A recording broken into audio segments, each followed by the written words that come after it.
अवहेलित जुआंग बस्ती रे श्री जगन्नाथ ट्रस्ट पक्षरु वस्त्र बंटन कार्यक्रम।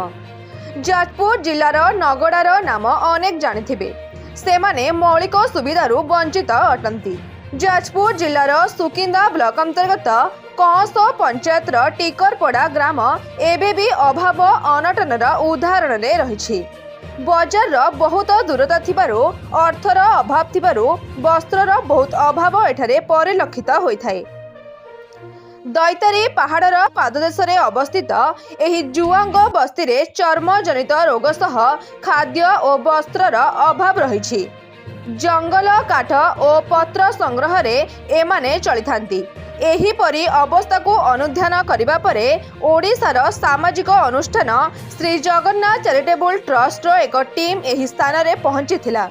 बसवास करुथिबा अनन्य 50 परिवारंक पई वस्त्र तांको अंचल रे पहुंचाइथिले। छोट छुआ माने वस्त्र पाइबा परे खुशी कहिले न सरे। वयस्क माने निज निज परिवार पई वस्त्र संग्रह करिथिले। परिशेष रे बूढ़ा माँ और बूढ़ा बापा माने श्री जगन्नाथ चैरिटेबल ट्रस्ट कर्म पाई आशीर्वाद प्रदान करथिले। एही कार्यक्रम रे श्री जगन्नाथ चैरिटेबल ट्रस्ट सभापति दमन महांती, केदार स्वाई, मनोज राउत, राकेश बल, तपन सेनापति, मनोज नायक, रमेश देउरी, सीताराम मल्लिक, कटक जिला प्रतिनिधि मकर बेहेरा और यूट्यूबर गौरांग नायक उपस्थित थिले।